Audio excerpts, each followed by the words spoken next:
Welcome to the Relaunch Your Career podcast. I am your host, Leah Lambert, career and interview coach and founder of Relaunch Me, where we help you find the work that you were meant to do.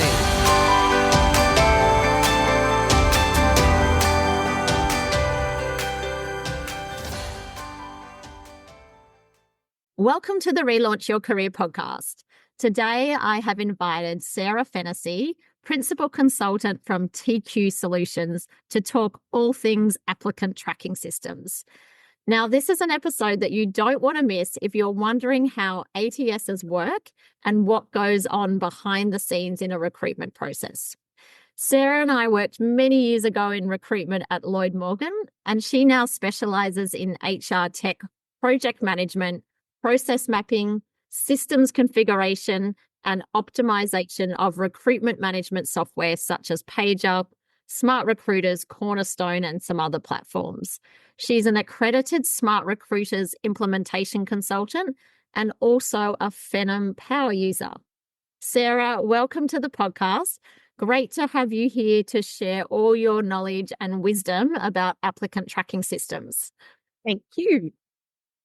So, Sarah, can you explain for our listeners, how did you transition? Because as you know, I worked in a similar industry myself, but it was many years ago. So I thought I'd invite you on because you're much more up to date than I am.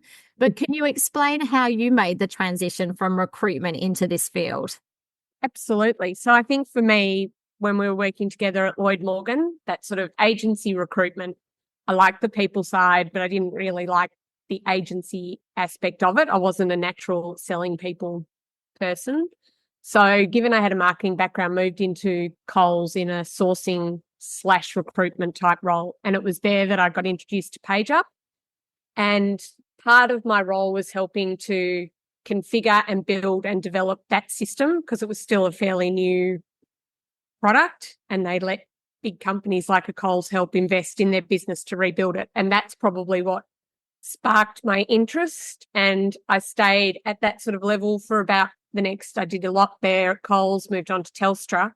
And after the big corporates thought the bit of my job that I really like is the technology. And I bit the bullet and took a mat leave contract to implement at Forever New and loved every second of it. I ditched all the other recruitment stuff. And then got brave enough to go and start my own business, which I did for 5 years doing optimizations. And then I moved into TQ, got an opportunity to get across more platforms, and it was post-COVID. So I was happy to sort of connect with people again. And that's where I am now. Fantastic. And yeah, similar to me, leveraging off your industry knowledge and moving into a completely different role. Yep. So I moved into this space. It was just before my was born, so about 16 years ago. And at that time, there was Taleo, PageUp, probably a couple of others. But I still think at that point, it was only some of the big corporates and big government departments and universities that were starting to select and implement these systems. I'm interested, like from your point of view, like what percentage of companies are using some sort of recruitment system right now, do you believe? I would say probably around 70% at least are using some sort of system. The level of system that they use is hugely varying, as you mentioned, like the Teleos and the PageUps, but now you've also got your SuccessFactors, Workdays, Dayforces, which are your full HCM. And I would say the majority of people are using some degree. It's only the very small businesses who would be able to get away with not using one now. And would you say all recruitment agencies would be using some sort of tech to screen?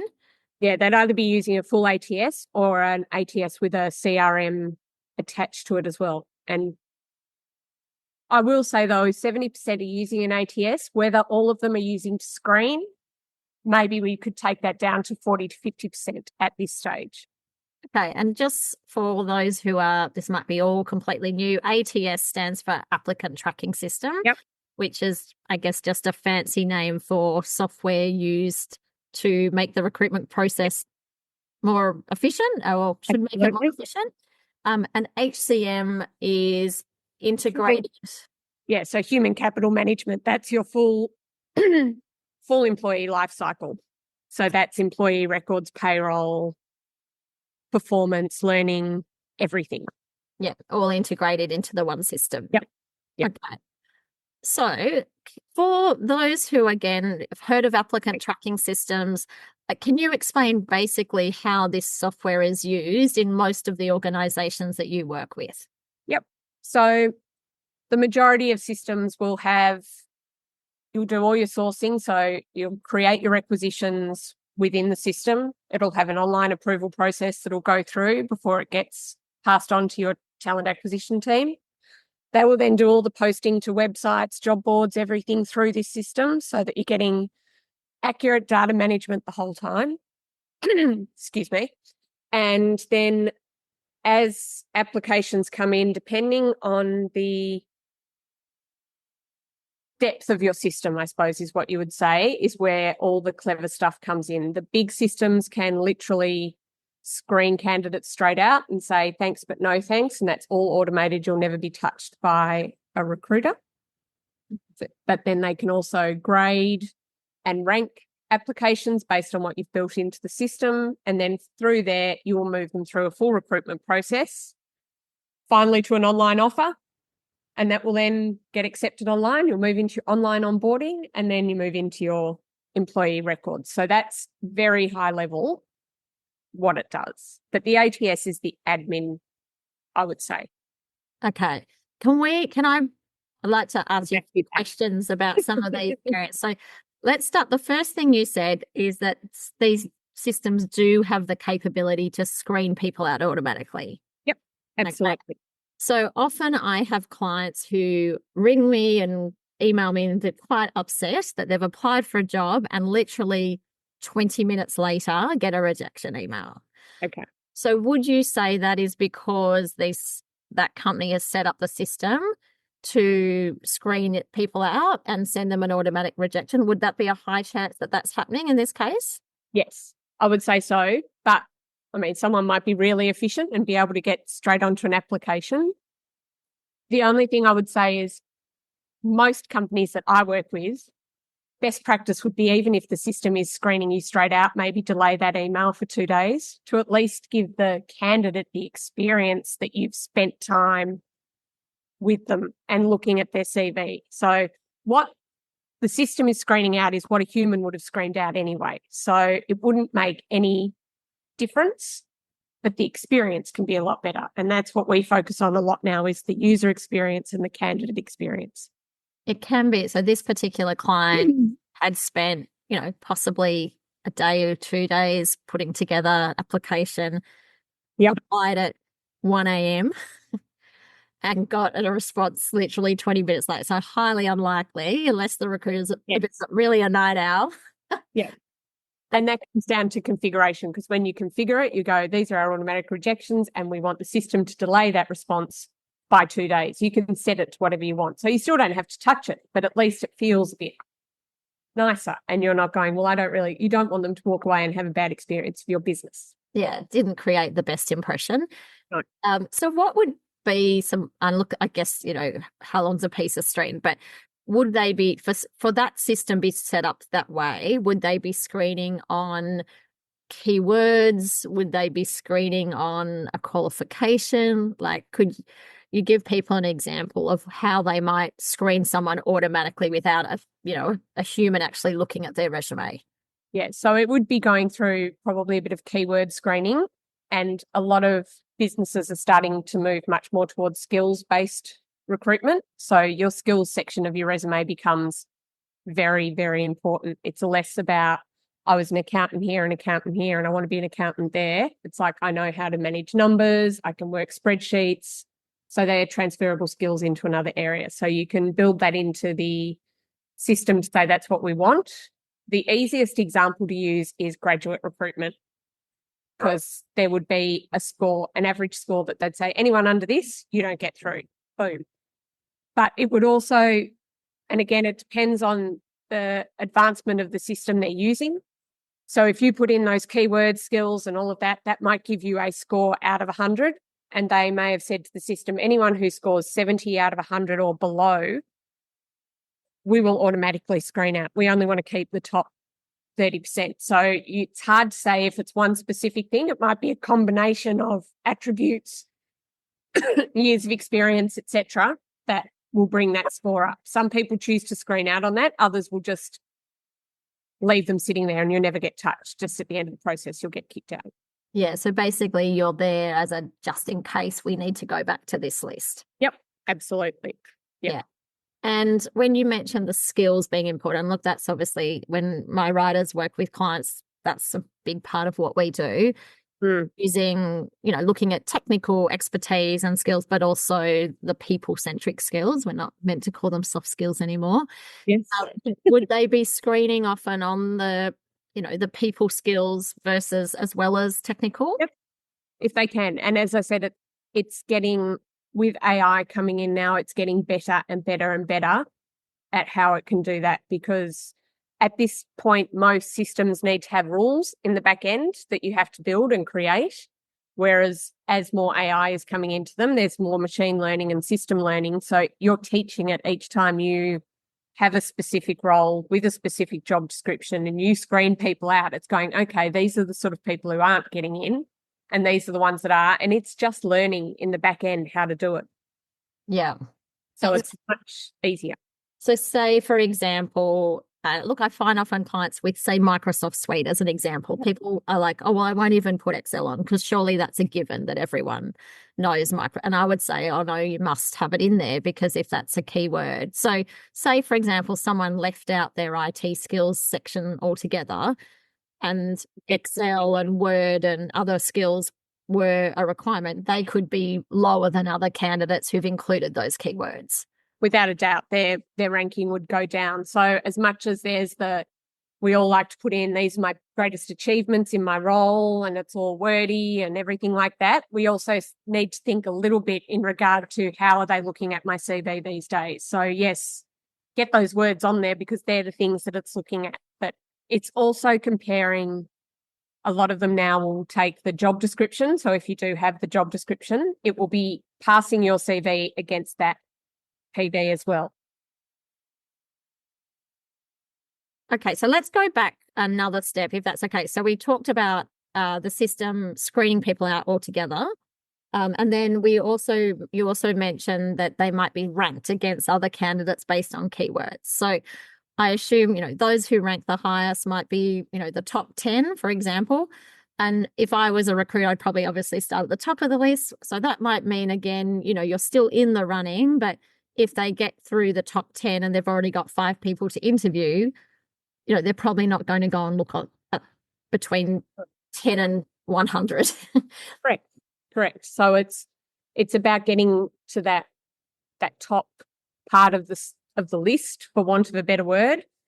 And then quite a few companies are now starting to, if you get that score, for example, you'll get moved straight into an automatic interview, which is most likely going to be an AI-based interview before you get to a human.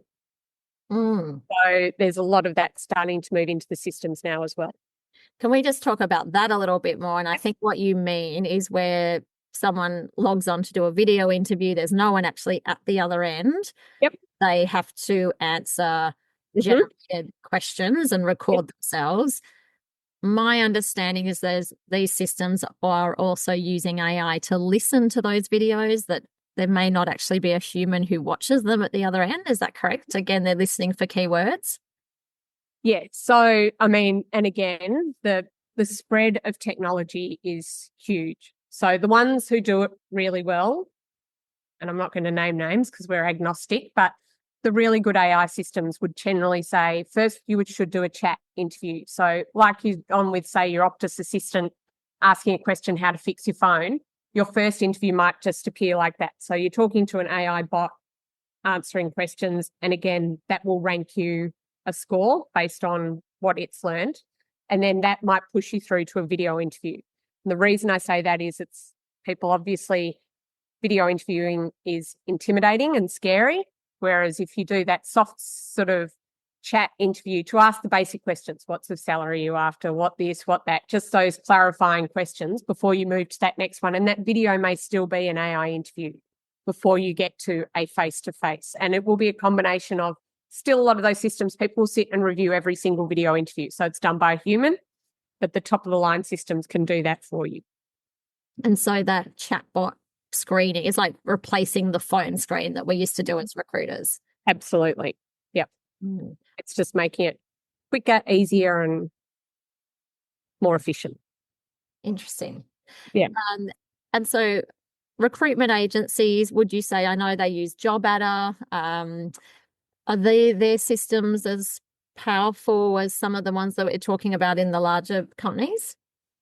As a general rule, probably no, not a direct agency. If they're an RPO based on site, they'll be using good systems, but they'll be using the systems owned by that company as a general rule. But no, their systems will be a lot more basic but then where they may invest in their technology is their CRM. So your customer relationship management basically is to maintain those relationships once they've found people. So you can put in what they call drip campaigns. So you build out workflows and say people who meet this criteria, we want to communicate with them once a month with a newsletter or a touch base, update your details in our system, that sort of thing. So there's a lot of that that's going on in the back end. And I'm just assuming an agency would get more use out of a CRM than a whiz-bang ATS because they just have to get the people to the client and they need to know those people well. Yes, got you. Okay. Can I ask you another question? Because this baffles me. Mm-hmm. When I started working this area, as I said, nearly 20 years ago, it was very easy to move everyone into the no part of the process and send a bulk email saying, thank you for applying, but unfortunately you haven't been successful. I assume the technology is still there. Oh, without a doubt. Why are companies not using it? Why are people not getting responses? This happens like my clients from entry level right to really senior levels are not getting any emails to say that their application's been accepted or that they're waiting for weeks and weeks still not knowing. I just don't understand. It should be so easy. It is so easy. And it's frustrating that people don't use it. And the more you can build these systems into place is good, but there's still that pointy end of the stick where you've got through all those first hoops. So you're in a process. You're out of the automated part of the ATS and you're reliant on the recruiter. And unfortunately, as you and I both know, recruiters hate admin.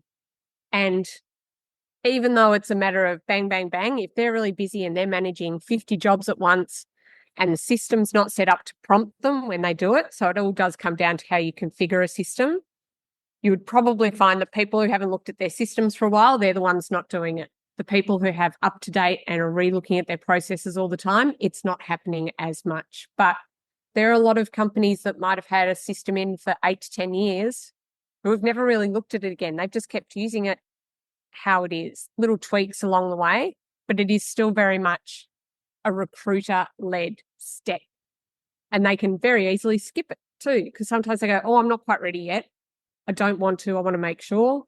And then it's forgotten about. And those people just sit for the rest of their natural lives at hiring manager unsuccessful status rather than, closed. Yeah. Yeah. And look, I totally understand recruiters are so busy. They've got lots going on.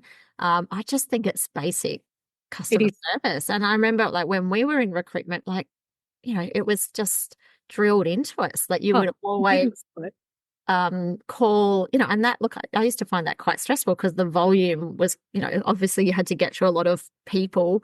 But even after interviews, some clients having 3 or 4 interviews and then being just left, ghosted and nothing, no follow-up at all. So I just wanted to make sure that functionality was still there because functionality is, but recruiters are still, unfortunately, tech can only solve so many of our problems.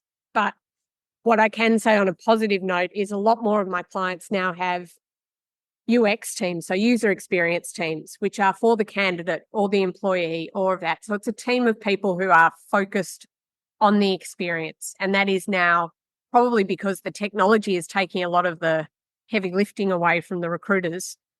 They can go, okay, now we want to focus on the experience people are having. You do your job, but you've got time to also, make it a good, positive experience regardless of the outcome. That's good to hear. I'm glad there's someone working on that. Another question for you, Sarah. We've talked about the resume parsing, which from my knowledge years ago, it means basically the system is extracting information from your resume and sucking it into the machine. Often there is the capability to upload resume and a cover letter. Are these systems parsing the cover letter for information, or is that more for the recruiter to actually read to perhaps distinguish between quality candidates? Yeah, I would say the cover letters are probably becoming less and less necessary, but people still ask for them. So put the effort in, because I would say probably 80% of the time they're not used, but it will be that difference between I only want to put 4 people forward. I've got 6. They're exactly the same based on their resume. I want to see why they want this job. And that's where the cover letter will come into it. But otherwise, it's all off your CV. Okay, interesting. And cover letters I'm finding, are a bit more old school. So the bigger, like government businesses and things like that, are much more focused. They've got a lot more regulation that they have to tick boxes of things they've done, and diversity and no bias and this and that. So a cover letter helps to remove that.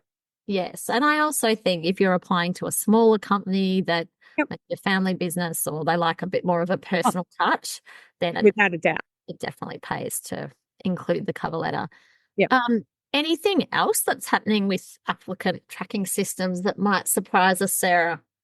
There's so much happening, but probably less that you'll see from a potential employee point of view. But I'd say the biggest part is the websites and the CRM piece. The ATS itself will always just do what it does. It pushes people through a process, but everyone is trying really hard to be proactive in how they recruit. They don't want to have to post and pray, as we like to say, and hope that the right person turns up.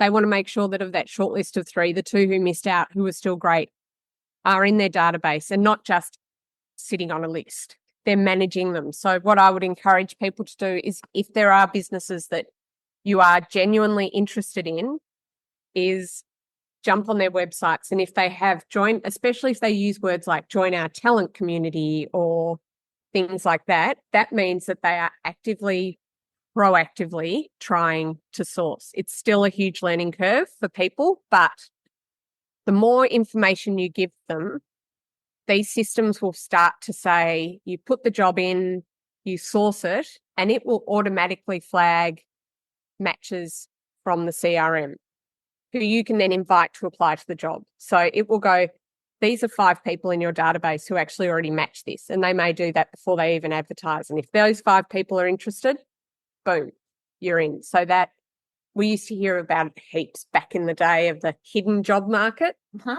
So the hidden job market has kind of moved into a CRM as well. Yeah. And so it's basically you're becoming part of their talent pool. Yep. There may not be the right job for you now, but ideally recruiters will go and search that database, or the AI will do it before they need to advertise, correct? Absolutely. And the more time you invest, if you are genuinely interested, by putting in your skills and details, which takes time and can get boring, that's the data it's using to match you against the potential jobs that are coming up. So that's how it's going to flag that you've already shown interest. They don't need to spend money advertising. You're keen. They just need to follow up and see if this is the right one for you. Yeah. So to me is the biggest game changer. And that's where a lot of businesses are starting to invest in things like you mentioned before, Phenom and Avature and things like that, which will sit over the top of your ATS. Okay, can you, because I haven't heard of Phenom, and I probably pronounced it incorrectly when I read your bio. If you're in America or here or wherever, they say Phenom. Phenom. So can you explain to me, because I don't know what it is, and our listeners, what are we talking about here? So if you've got a basic ATS, what you can do is layer over a Phenom or an Avature or any of these CRMs. Some of them will actually take you out of your ATS and manage the process over the top. But the biggest part that they do is they'll be the bit that you can build your website with them. You manage those talent pools. You can build out those workflows that will automatically communicate with people. So it tends to happen in the bigger, larger corporates because it might take someone away from a talent team and put them into a digital media role where they manage your marketing calendar, but it's a marketing calendar purely for candidates. So it's saying we might group you by engineering, IT and marketing, and the engineering people will only get content that's relevant to them. So something exciting happens within that business that gets people excited, they'll shoot that out. Might even be just their LinkedIn posts. A lot of it already exists, but they're pushing it directly out, but not so often that it looks like spam. So, and there will be those, what they call nudges to say, tell us a bit more about yourself. And that's the opportunity to put in more skills and do this and create your profile. So they are where the real heavy lifting of that side is that an ATS on its own can't do. It can do automated comms through a process based on a status, and you can tie some of these CRMs into those statuses. So it might be you get moved to, like we said before, hiring manager unsuccessful. You don't get a bulk thanks, but no thanks. But what you might get instead is an invitation to join the talent community. So rather than getting kicked out, it'll be like, unfortunately at this stage, however, we'd like to stay in touch. Click on this link to join our community. So if you start seeing that, you know that they're actively using a CRM and they're just moving you to a different part of the system where they can keep in contact, and they genuinely mean it. And that's a much better experience than being rejected 20 minutes after you apply. It's sort of like, this is that, but we're still interested in your skills and what you could bring to us. This isn't just the right opportunity for now. Go through here. And again, it's all about, they have to do it this way to track privacy, to get your consent to keep your data and all those things, which is a lot more why everyone is moving into these ATSs, because data privacy is such a hot topic. Thank you so much. That's been really useful, and I'm sure our listeners will really appreciate that knowledge and wisdom from someone who actually knows what's happening behind the scenes. So thanks so much, Sarah. It's been great to chat. And yeah, good luck for all your projects for the rest of the year. You too. Thank you.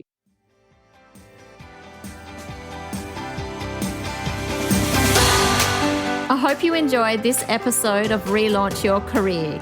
If you did, please subscribe, share with your friends, leave a review, or connect with us on social media at Relaunch Me Career Consulting. If you have any questions about the episode or the work that we do, then contact us via the website relaunchme.com.au. Thanks for listening. Have a great day.